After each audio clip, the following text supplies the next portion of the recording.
This your love, it is all I want. This your grace, it's my warm embrace. That dig back all of me. Clara walked through a tunnel of white light as cameras flashed like lightning. Lagos held its breath. The choir sang, and phones rose to the sky like flowers. Daniel stood at the altar, handsome and calm, wearing that smile that made magazines call him dream husband. He took her hand, warm, strong, safe, or so it seemed. Minutes earlier, Clara had turned the corner and seen him with his AirPods, face to the wall, voice flat. After tonight, it's done. She won't see it coming. The words felt like a slap. She stopped. He ended the call and turned with a kiss. You look perfect, he said. She wanted to run, but her father waved proudly from the front row. The press watched, the world watched, so Clara said, I do, and the hall exploded with cheers. That night, as fireworks painted the sky red and gold, Daniel held her tight. You are mine forever, he whispered. It sounded sweet, but it felt like a lock clicking shut. Clara smiled for the cameras, but inside, a small alarm rang and would not stop. The new house was a glass palace in Ikoyi, smooth floors, long windows, rich air. But it was cold. Daniel stayed late at meetings, always with that same cool smile when he came home. He hugged her, but his eyes looked past her, like he was searching for something else. One night, Clara woke to a low voice in the study. She stopped at the door. Daniel spoke into the dark. Don't worry, she will sign. Once she signs, we'll be free. He listened, then chuckled. Yes, I miss you too. Clara's hands shook. She pressed her ear to the wood. A chair scraped. She ran back to bed and pretended to sleep. Daniel came in minutes later and touched her shoulder. You okay, babe? She nodded. He climbed in beside her, phone face down, heart steady, breath even. How could he sleep so easily? In the morning, she made tea and searched his face for cracks. He gave her a peck and left with a wave. The gates closed. The house hummed. Clara stared at the soft steam rising from her cup and made a quiet promise. I will know the truth. The first sign was small red lipstick on his white shirt collar. Not her shade, not her brand. A fan hugged me, he said with a laugh. At the lunch, he tossed the shirt aside like it was nothing. But to Clara, it was a flag. That night, a message flashed across his phone as he showered. The screen lit the room like a secret moon. Miss me? Clara froze. Maya, her best friend, her maid of honor, the girl who cried at the wedding, held her hand, kissed her cheek, called her, sister. Clara swallowed her scream. The shower ran. She opened the message thread. She didn't need to scroll far. I can't wait till it's just us. She trusts me. Wear the gold tie. I got you. Her chest burned. The sound of the shower became a storm. She closed the phone and put it back, perfect, like she had never touched it. Daniel came out with a towel around his waist, steam on his skin. You okay? He asked, smiling. Yes, she said, voice steady. But inside, something broke and fell with a dull, heavy thud. Clara remembered the first day Maya and Daniel met. Maya had laughed at his jokes too long, touched his arm too much, and called him Danny like they were old friends. Clara had brushed it off. She believed in love. She believed in friends. She believed in calm air and clean heart. Maya was always there at dress fittings, at cake tasting, at late-night chats when Clara cried from stress. You're strong, Maya said, holding her hand. I'm here for you. But there were tiny knives in those words that Clara didn't feel then. Clara watched old photos now. In one, Maya's eyes were on Daniel, not the camera. In another, Daniel's hand rested near Maya's waist, too near. In videos, they shared small smiles behind Clara's back, like they were in on a joke she didn't understand. Clara wiped a tear and laughed, a bitter, soft sound. How could the girl who braided her hair be the one cutting her heart? How could the man who vowed forever be building a doll out of her life? She closed the album and set it down like a body. Clara tried to talk. She started soft. Daniel, are we okay? He kissed her forehead and said, we are perfect. She asked again, who were you talking to last night? Walk, he said. You don't have to worry your pretty head. When she pressed harder, his face turned cold. You're acting crazy, Clara, he said. You think I'm cheating? With who? His laugh was sharp. With your best friend, that's sick. You smell like her lipstick, Clara whispered. He grabbed her phone and flipped through it. Look at you, no proof, just feelings. He placed the phone down slowly, like a judge giving a sentence. Don't ever accuse me again. She stood there, small and alone, in their big, bright kitchen. He walked out, whistling. The door clicked. The alarm beeped. The house sighed. Clara pressed a hand to the counter to stop her shaking. She heard the echo of his words circling the room like flies. Crazy, sick, no proof. Her love had become a cage, and she was the bird that forgot how to fly. Clara visited her family's office at Victoria Island. She smiled at the staff and went straight to archives. She had access, her name opened doors. She scanned records, contracts, and signatures. Then she saw it. Quiet transfers, small at first, then bigger money sliding out of her trusts like fish through a net. The account name was a shell company linked to another company, then another. The chain led to one that Daniel controlled. The dates matched his late meetings. The amounts matched the investments he bragged about. Her breath caught. She took screenshots. She printed files. She placed them in a white folder with her name on it, like a goodbye letter.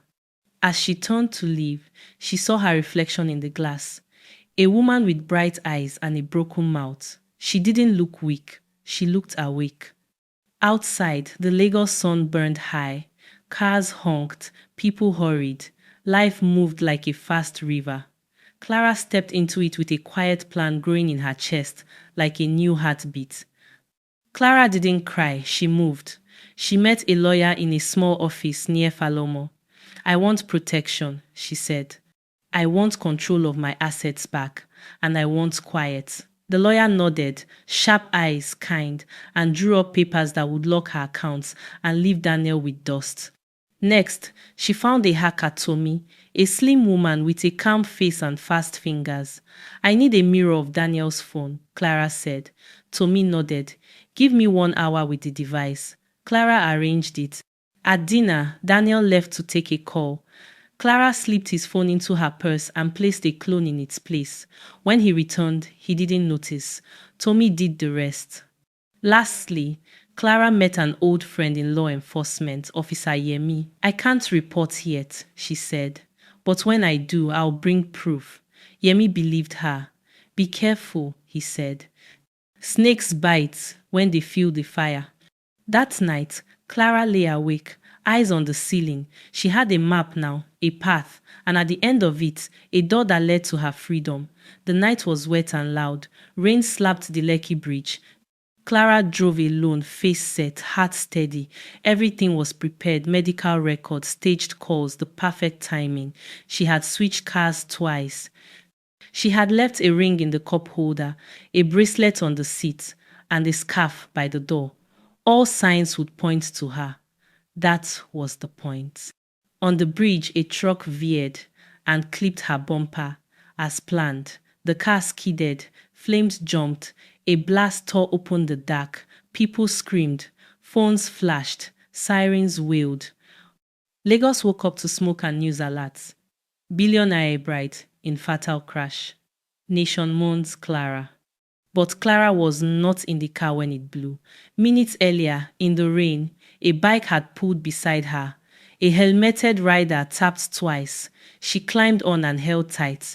They vanished into night, and the city swallowed the secret. From a quiet, safe house, Clara watched the fire on TV. Daniel sobbed for the cameras. Maya cried into a lace scarf. The world felt sorry for them. Clara felt nothing, only a clean, cold calm. Weeks later, Clara sat in a small room in Accra with a new name and a simple wig. She learned to walk like someone else. She learned to talk softer, to smile less, to disappear. Tommy sent phone mirrors and bank traces. Yemi sent short messages. Stay low, we're ready. Clara rented a small apartment near a busy market. The air smelled of pepper and rain. She cooked rice and beans. She walked by the sea. She learned to be still, but her eyes stayed sharp. Each night, she watched Daniel's messages pour in. Daniel to Maya. Soon, baby. When? After the wheel, after the board moves, after we wash everything clean. Clara saved every word like a coin in a jar. Sometimes she cried quietly, but not because she missed him. She cried because she remembered a girl who trusted too much. Then she dried her face, stared at the laptop, and whispered to the screen, "Keep talking, Daniel. Keep digging." 3 months after the tragedy, Daniel took Maya to a rooftop in Victoria Island, filled with candles and fake tears. A violin played. Drones filmed from above. "She was my light," he said to the camera. Then he turned to Maya and said, "Be my new light." Maya gasped and covered her mouth. The ring sparkled. Clara's ring, the same oval diamond, the same band. It slid onto Maya's hand like a stolen crown. Photos hit Instagram. Blogs screamed. Love after loss, a heart finds home. People argued online. Some called it healing, some called it wicked. Daniel didn't care. He only cared about clicks and control. Clara watched the video in the dark, expressionless, as the comments rolled by. She didn't type. She didn't rage. She only saved the clip. She added it to a folder called Final Day. The city cheered for the lovers. The city would soon see the truths. She closed the laptop and whispered a date to herself. The day of their wedding would be the day of their fall. Clara came back to Lagos in a brown wig and plain clothes. No makeup, no perfume. She moved like air. She kept her head down. She went to the memorial foundation Daniel had built for Clara's legacy. The hall was white and gold, filled with rich faces and fake tears. Daniel smiled on stage. Maya stood at his side in a black dress with a slit up her thigh. Her eyes glittered. Her laughter was too loud. Clara stood at the back and looked up at a giant photo of herself on the screen, our angel. She almost laughed. She moved through the crowd and recorded quietly with a tiny pin camera. She watched Daniel accept donations for girls in need. She watched him dip a hand into the box and pass an envelope to a friend when he thought no one saw. Clara left before the speeches ended. Outside, the sky was heavy and grey. She breathed deep. Lagos smelled like dust, diesel, and dreams. She felt the city's pulse in her feet. She was home, but not the same girl. She was a storm waiting to break. In a safe apartment on the mainland, Clara sat before a camera. No wig, no mask, just her face tired, calm, and true. She spoke slowly, with simple words that landed like stones in water. "My name is Clara. You think I am dead. I am not dead. I am a wife who found the truth. The man I married took my money and my trust. The friend I loved took my hand and stabbed my back." She held up papers. She held up screenshots. She played short audios of Daniel's plans, his voice clear and cold. She didn't cry. She didn't shout. She ended with one line that would cut through a million hearts. "I loved them both. They loved my silence. Today I end that silence." She saved the file in 3 places. One with Tommy, one with Yemi, one with a cloud that would blast it to the world at the push of a button. She stood, stretched, and looked at the city lights. The day was close. She could feel it like thunder in her bones. News called it the wedding of the year. The venue was a giant hall in Echo Atlantic with crystal chandeliers and a stage shaped like a crown. TV crews lined the walls. Influencers posed by flower arches. People laughed into microphones. True love wins. The band played high life. The tables overflowed. Maya wore a dress that looked like fire. Daniel wore a white suit and a smile that could sell lies to the moon. He shook hands. He gave interviews. He said, "I found healing. I found hope." The city clapped. The city swooned. Clara stood in the balcony shadows with a black cap and a pass that said lighting crew. She breathed slow. Her hands didn't shake. She watched the program unfold like a stage play she had written. Every cue, every sound, every step, she knew it all. She texted Tommy, ready. Tommy replied, on your mark. She texted Yemi, hold position. We have you. Clara looked down at the two people who buried her alive. She smiled a small, tired smile. Showtime, the vows began. Daniel held Maya's hands. You saved me, he said. You brought me back to life. The crowd are wed. Maya blinked tears and said, I will love you more than words. She glanced at the cameras, at her ring, at her dress. Everything was perfect. Clara pressed a button on a small device. The hall lights flickered. People gasped and looked up. The band stopped mid-note. The giant screen behind the couple went black, then bright. A face appeared. Clara's face. For a second, the whole room forgot to breathe. Then screams burst out. A woman fainted. A reporter dropped his mic. Daniel stumbled back, hand to his chest. Maya whispered, no, no. The image didn't move. It stared back, alive, real, her. Clara's voice filled the speakers. Hello, Lagos. She pressed the second button. Doors locked with soft clicks. Security shifted to their marks. Tommy muted the venue mics. Only the screen could speak now. The city leaned in, hungry and afraid. The truth was walking into the room. The video played. Clara spoke calmly, and evidence flashed like thunderbolts. Bank transfers, fake signatures, late-night messages. Daniel's voice. Once she signs, we'll be free. Maya's laughter in the background. Photos of the secret dinners. A clip of the rooftop proposal with her ring. Be my new light, he said, smiling. Maya trembled. Daniel's jaw clenched. He tried to reach the soundboard, but security blocked him. Guests turned their eyes like knives. Some cried, some filmed, some whispered prayers. The room was a storm. Clara's recorded voice said, you didn't just take my money. You took my trust. You held my hand and pushed me into the dark. But I learned the dark, and I learned how to come back. Then a final clip.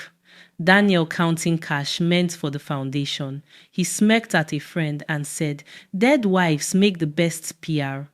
Gasps, a shout, a cheer fell. The air went hard and cold. The mask was gone. The king stood naked before his crowd. Phones rang. Investors texted. Partners backed away like the floor was on fire. A sponsor pulled their banner from the wall. A new sticker flashed outside. Daniel exposed. Inside, whispers turned to words and words turned to chaos. Maya clung to Daniel's arm. Say something, she begged. He tried to smile, but his face cracked. This is fake, he said to the crowd. This is a deep trick. She is dead. His voice shook. His hands shook. He looked small for the first time. And then, from the back door, a woman walked in. Black dress, no wig, no mask. Her face was the truth. Clara. She didn't run. She didn't shout. She walked like rain. Calm, clean, quiet. People moved aside without knowing why. She stopped 10 steps from the stage. Her eyes met Daniel's, and the room fell into a deep, ringing silence. Hello, husband, she said. Daniel fell to his knees. Clara, he whispered, reaching out. You're alive. Thank God. They lied to me. I mourned you every day. Clara raised a hand and he stopped. Her eyes were steady. You buried me alive, she said softly. You did not mourn. You moved on. Maya tried to step forward. Clara, listen. Clara turned. Sister, she said, voice like glass. You braided my hair on my wedding day, then used those same hands to unmake my home.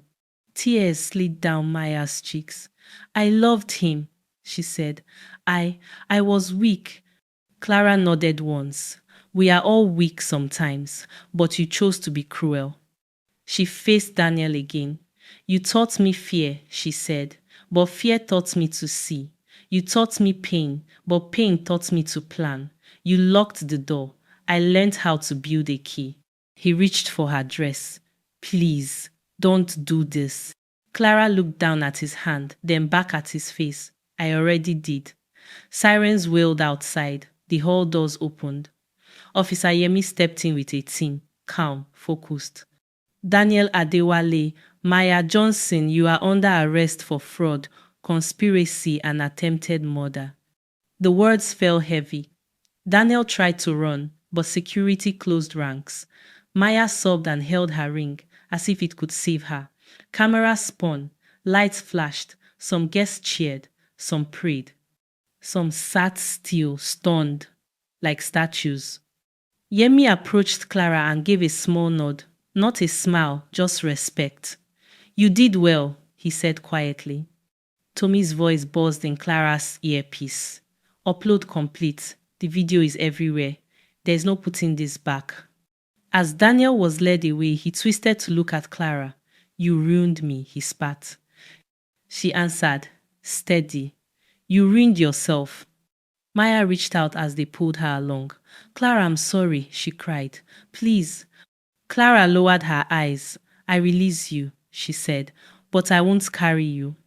The doors closed on the sirens, and at last the hall breathed. Weeks passed. Clara stood on a small stage in a modest hall in Surulere. No chandeliers, no gold arches. Just chairs, flowers, and women with brave faces. A sign behind her read, The Phoenix Foundation. She spoke simply. I am not here because I am rich. I am here because I survived. I believed lies. I trusted the wrong people, but I did not die in that fire. I walked out, and now I'll help you walk out too. Women clapped, some cried. Volunteers signed up. Lawyers offered time. Doctors offered care. A girl in the front row hugged Clara and whispered, You gave me hope. Clara smiled, a real smile, small and warm. She set up grants for shelter. She funded classes for skills. She opened a hotline. The city that once loved gossip now loved growth. News called her the Phoenix Bride, and this time the name felt true. At night, Clara sat by a window and watched the traffic lights blink red, yellow, green. She breathed with them, slow, sure, new. Clara walked in her garden at dawn. The air was soft. The city hummed like a calm ocean. She touched a small rose that had bloomed overnight bright, stubborn, alive. She thought of the girl she once was, trusting, open, easy to trick. She blessed that girl. She let her go. Her phone buzzed. Messages poured in, thanks from women, updates from the team, a note from Officer Yemi. Case strong. Justice will stand. She set the phone down and closed her eyes. No cameras, no crowd, no show, just breath. A memory drifted by her wedding day, the tunnels of light, the cold whisper, the heavy ring. She did not flinch. The past could visit, but it could not stay. She had built a new house inside herself, and it had no room for fear. Clara looked at the sky and spoke aloud, voice steady and kind. They took my heart, but I learned to build an empire from the ashes. Then she smiled, not because she won, but because she was finally, completely free. Betrayal may break your heart, but it can also awaken your power. Clara's story teaches that strength is born in silence, not the silence of weakness, but the silence of wisdom. Sometimes, the people closest to you will try to bury you, but their betrayal can become the very soil from which you rise again. It's not revenge that saves you, it's clarity. It's not hate that frees you, it's self-respect. Clara didn't come back to destroy them. She came back to reclaim herself. Never let heartbreak turn you bitter. Let it turn you brilliant. Pain may break your trust, but it should never break your spirit. If this story touched your heart, hit that like button and share it with someone who needs to remember no betrayal can bury your worth. Subscribe for more stories of strength, redemption, and the unstoppable power of self-love. And remember, even from ashes, queens can rise.